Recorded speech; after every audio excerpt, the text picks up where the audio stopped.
A'udzubillahi minasyaitonirrajim. Bismillahirrahmanirrahim. Assalamualaikum warahmatullahi wabarakatuh. Alhamdulillahi sadaqa wa'dah wa nasara 'abdah wa azza jundahu wa hazamal ahzaba wahdah. La haula wala quwata illa billah. Thumma assalatu wassalamu la'iq ala nabiyyi afsahul khalaiq Muhammad ibn Abdullah wa ala alihi wa man nahana wahu ila yaumil qiyamah. Amma ba'd. Puji syukur alhamdulillah, marilah kita panjatkan kepada Allah Subhanahu wa taala bahwa atas perkenan karunia dan rizkinya kita diberikan kesempatan umur panjang, diberikan kesehatan untuk menikmati indahnya beribadah di bulan suci Ramadan. Salawat teriring salam, marilah kita sanjungkan kepada Nabi Muhammad SAW dan semoga kita semuanya senantiasa istiqomah mengikuti sunnah-sunnah beliau hingga yaumul qiyamah. Amin ya rabbal alamin. Pada agenda pesantren Ramadan MAN 1 Kota Pekalongan tahun pelajaran 2019-2020 yang bertepatan dengan 1441 Hijriah tahun ini, saya akan membahas sebuah tema yaitu media sosial, manfaat dan mafsadatnya.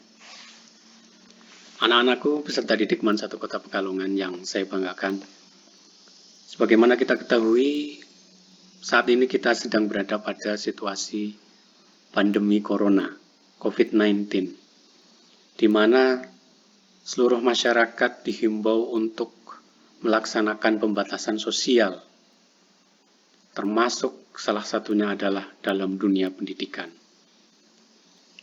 Sekolah atau belajar dilaksanakan secara online, bekerja pun dilaksanakan dari rumah. Kita yang biasanya biasa bertemu di sekolahan, di kelas, bertatap muka, guru dengan murid, teman dengan teman yang lain, sekarang masing-masing kita berada di tempatnya masing-masing. Ada yang mungkin di Pekalongan, di Batang, Pemalang, Brebes, di Tegal, masing-masing berpisah dengan temannya, masing-masing berpisah dengan kawannya yang biasa dulu bersama di sekolahan. Akan tetapi, jarak yang memisahkan antara kita, yang memisahkan satu dengan yang lain, tanpa kita sadari, tidak terputus hubungan kita, tidak terputus tali silaturahim kita. Mengapa demikian? Karena salah satunya adalah adanya media sosial. Ada WhatsApp, ada Facebook, ada Instagram, Twitter, Telegram, dan lain sebagainya, di mana melalui media-media sosial tersebut, kita masih terhubung, masih berhubungan dengan kawan-kawan kita yang lain. Artinya, secara tidak langsung, media sosial telah menyatukan jarak yang berbeda-beda antara manusia yang tempatnya saling berjauhan. Contoh, di antara kita mungkin mempunyai grup WhatsApp teman-teman sekolah kita yang sekarang ini sudah saling berjauhan. Ada grup WA teman SD dulu mungkin, teman MI, teman MTS atau SMP, atau Bapak Ibu guru, ada yang mempunyai grup kuliah, dan lain sebagainya. Bahwa ternyata media sosial mempunyai beberapa manfaat yang bagus, yang baik, ketika kita bisa menggunakannya dengan baik pula. Apa saja manfaat yang bisa kita ambil dari penggunaan media sosial? Sedikit manfaat yang akan saya bahas antara lain adalah diantaranya belajar online bisa kita laksanakan melalui media sosial. Kita tahu pembelajaran kita selama pandemi ini dilaksanakan melalui e-learning madrasah, melalui grup WhatsApp, masing-masing kelas mempunyai grup WA. Guru pun bisa berinteraksi dengan siswanya melalui media-media tersebut. Siswa bisa bertanya tentang pelajaran juga secara online, yang pada kesimpulannya, meskipun kita tidak bisa masuk kelas yang nyata, kita bisa masuk pada kelas dunia maya. Ilmu tetap bisa kita peroleh, ilmu tetap dapat kita pelajari melalui media sosial.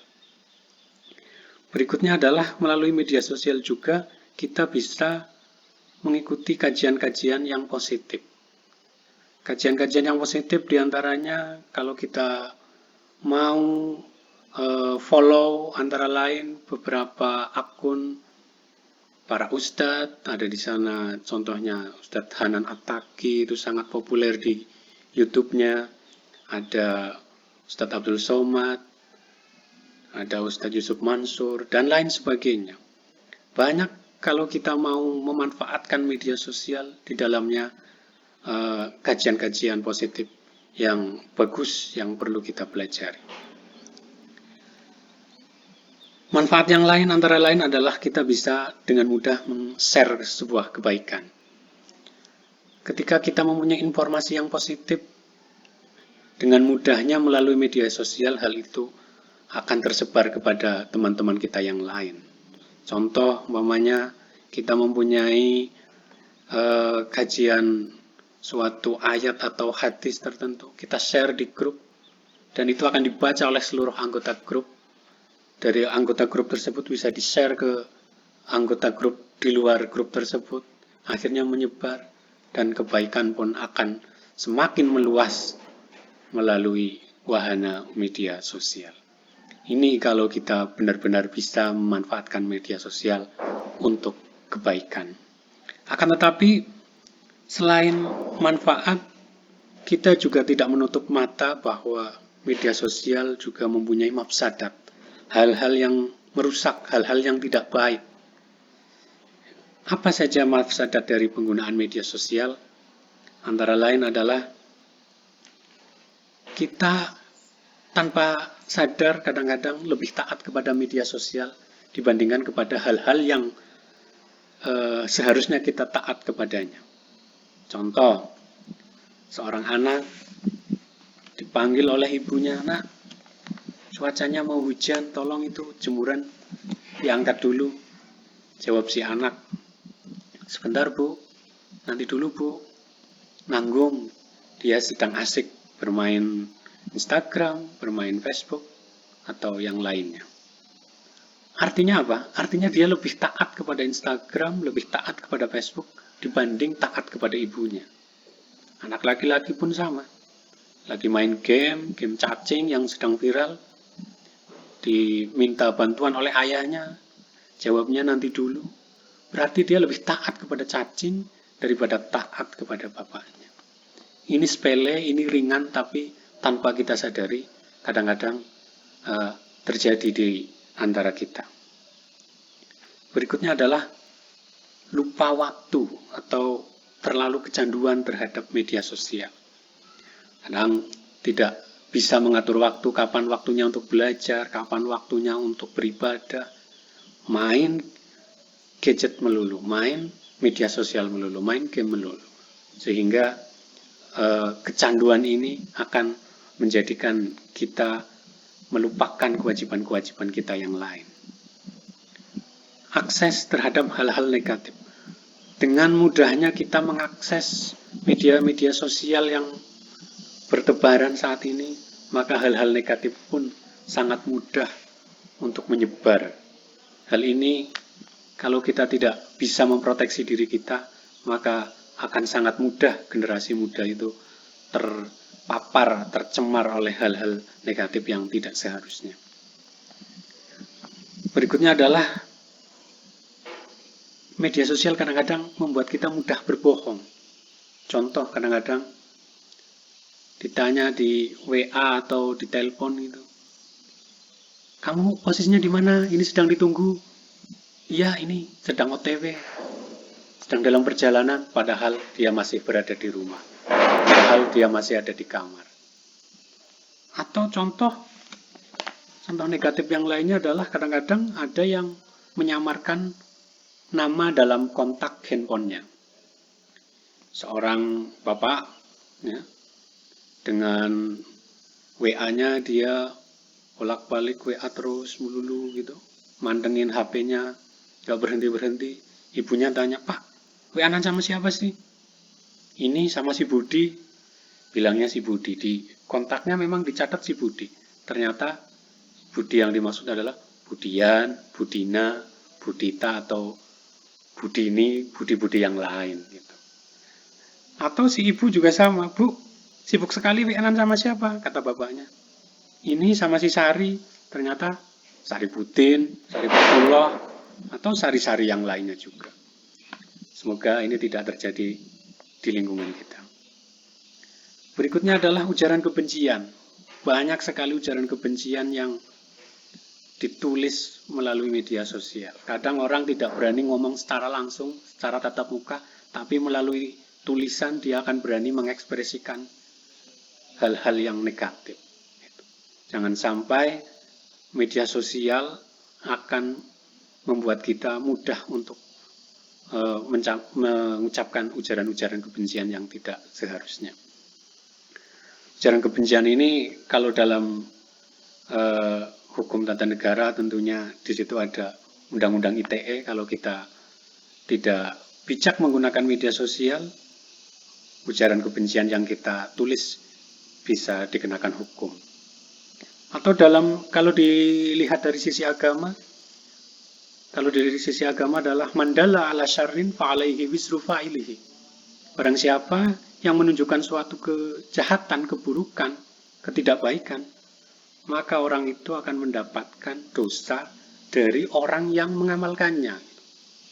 Yang mengamalkannya ada berapa? Kalau yang mengamalkannya ada banyak, yang menyebarkannya semakin banyak mendapatkan dosanya, berlipat ganda. Seperti itu. Berikutnya adalah media sosial juga biasanya mengurangi quality time kita.